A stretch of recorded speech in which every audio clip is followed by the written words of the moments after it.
Bueno, muchas gracias, Diego. Para mí es un gusto estar en este espacio. Es un verdadero honor acompañar a los maestros convocantes.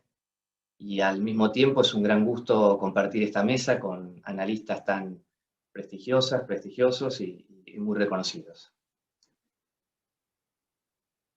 La política del síntoma y el derecho al respeto.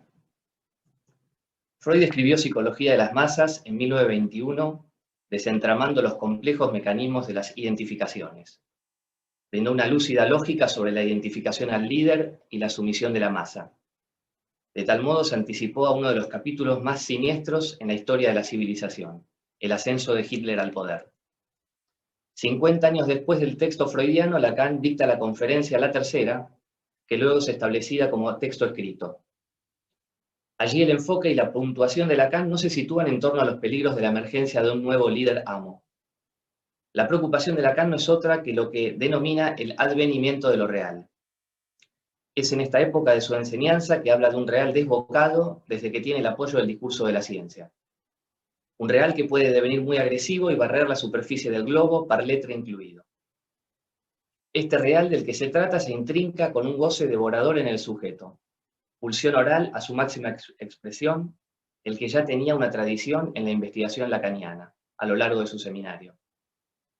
Aquí encuentra su potencialidad destructiva en el punto en que se entronca con un discurso de la ciencia sin límites en una época de capitalismo descarnado.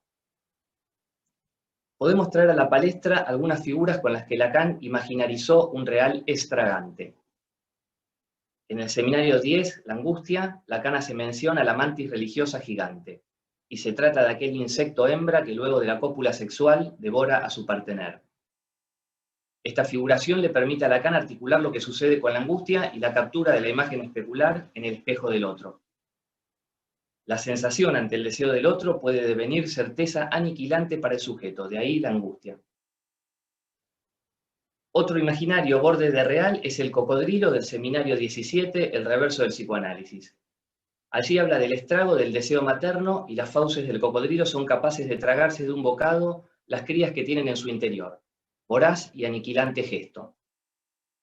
Lacan acude al palo en la boca del cocodrilo, palo tercero, capaz de impedir que la boca se cierre tragándolo todo. En favor de estos animales prehistóricos hay que decir que frente a la amenaza de un predador engullen sin tragar a los huevos y a las crías recién nacidas para llevarlas al agua donde se encuentran más seguras. El último ejemplo es el que Lacan trae en La Tercera misma, donde ya no se trata de una mantis gigante ni de un majestuoso y temible cocodrilo. Ahora es un pececito, sí, pero uno de boca voraz. Traga sentido hasta reventar. Otra vez el estrago de la pulsión oral. Tanto el discurso científico como el religioso, dice en los tiempos de esta conferencia, son capaces de justificar con sentido todo, incluso cosas monstruosas, afirma Lacan. Es entonces 50 años después de Psicología de las masas que advierte respecto del advenimiento de lo real, efecto de un goce desbocado, el cual es motivado por un intento de obturar y colmar el hambre que deja la falta en la relación sexual. La ciencia provee sus ecuaciones, inventos, que van desde la radio hasta el robot de inteligencia artificial. Desde un antibiótico hasta las superbacterias resistentes a todo. Cuando estos inventos están intrincados con el goce del parletre de hacerse animar, entonces la vida, taponada por estos objetos, puede devenir lo peor.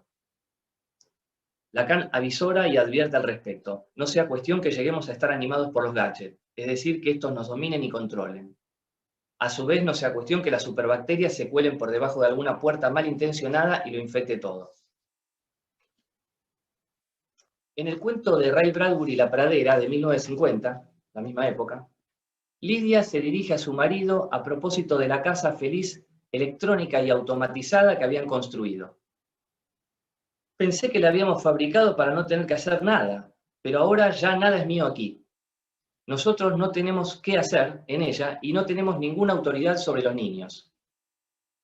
Los personajes de este modo experimentan los peores síntomas, los que bien pueden ser considerados de nuestra época. Son controlados por las máquinas que ellos mismos han creado, viven entre ellos en una apatía fenomenal y han perdido todo contacto afectivo con sus hijos. ¿Qué vida es esa?, parece proponernos con ciencia ficción el autor. y a su vez, ¿qué mundo circunscribe? El título del cuento arriesga su hipótesis. Es la pradera africana, donde domina salvajismo y desierto. Por supuesto que esta afirmación es absolutamente injusta con la vasta y compleja África, tanto como que es innegable que forma parte de su geografía.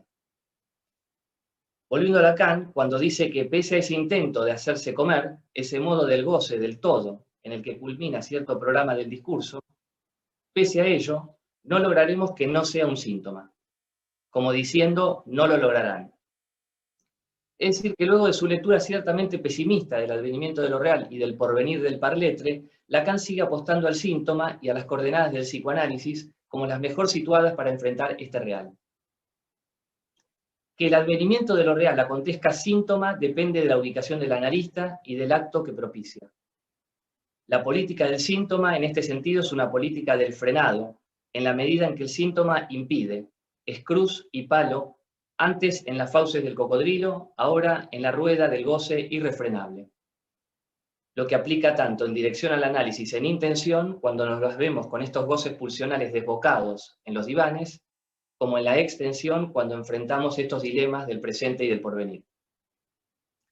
Lacan es preciso como enfático en la época de la tercera cuando dibuja el nudo Borromeo y en el registro de lo real, en la intersección con lo imaginario, escribe el goce del otro, sin parar, junto a la ciencia, en dirección a la vida.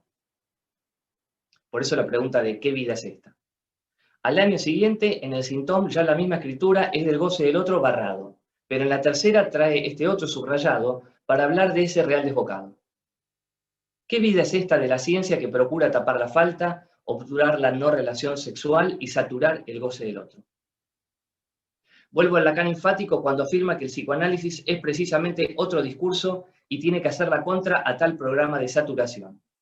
Frente a esa avanzada estrago de goce, el psicoanálisis viene de lo real como un síntoma para impedir tal cosa por lo que ha sido, y debiera seguir siendo, un acontecimiento en la civilización cuyo nombre propio fue Freud.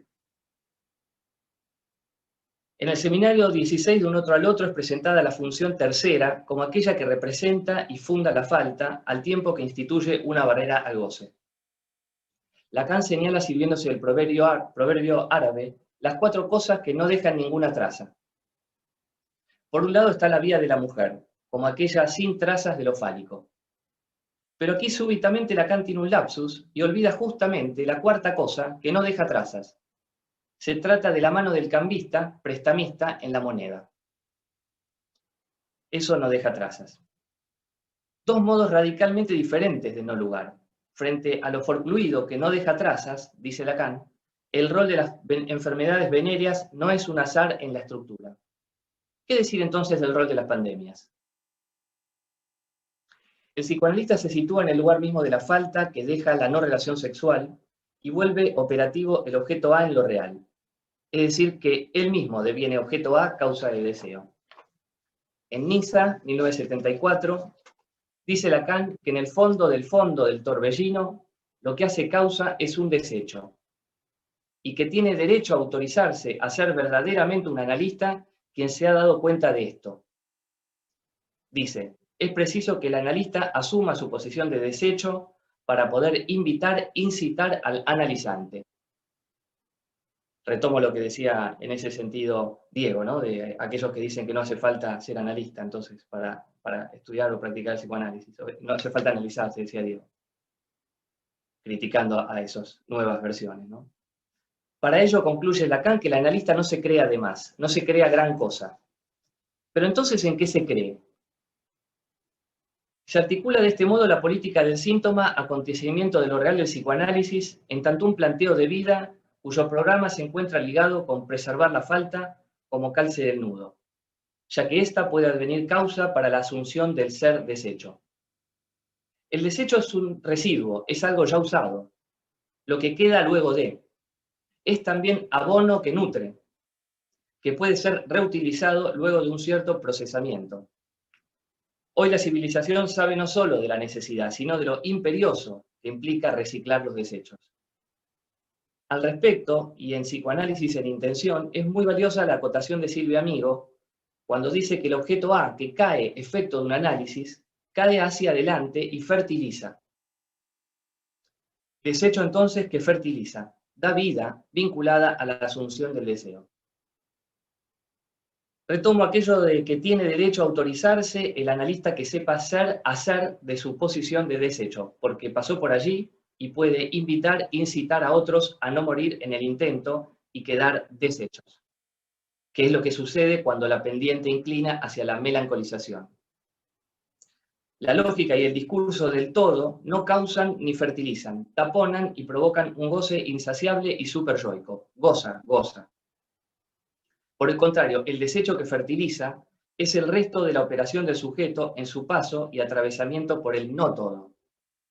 Incompletud del campo del otro, a partir del cual adviene operatorio en lo real para causar un deseo y preservar, recrear, así la falta. De este modo, lo de tener derecho es ético y no moral. Para la misma época, Lacan en RSI habla de otro tener derecho, aunque no es tan diferente. Destaca y precisa una función específica a la que nombra tanto función de padre como función del síntoma. Y tiene por función justamente el anudar y mantener juntos los registros de lo real, lo simbólico y lo imaginario en el nudo borromeo, como también el hacer un agujero que posibilite el calce no taponado y saturado. Es en ese contexto que, hablando del padre, dice que tendrá derecho al respeto, sino al amor. Es por hacer causa de deseo y orientar un goce en torno al objeto A que se tiene derecho a tal respeto-amor. Se trata de una función que produce una intervención, la de mantener la represión en su justo medio, es decir, no demasiado. Bueno, podemos recordar que Freud en la conferencia 34 de Introducción al Psicoanálisis decía que como analistas y frente a la pulsión es que cabalgamos, o mejor dicho, navegamos entre dos tempestades, Caribdis y Escila. La sirena del exceso de represión y la contraria del exceso de permisividad. Ahora bien, el síntoma... Santiago. Gracias, ya termino, Diego. Ahora bien, el síntoma, dice en RSI, opera salvajemente lo que es de cada uno.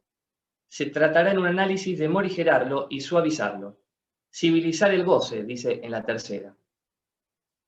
Pero no es sin el síntoma, como precisamente concluye Lacan luego de hablar del goce desbocado, y agrega ahora en RSI lo de creer allí, en torno al síntoma que viene de lo real y la posibilidad para el analista de descifrarlo.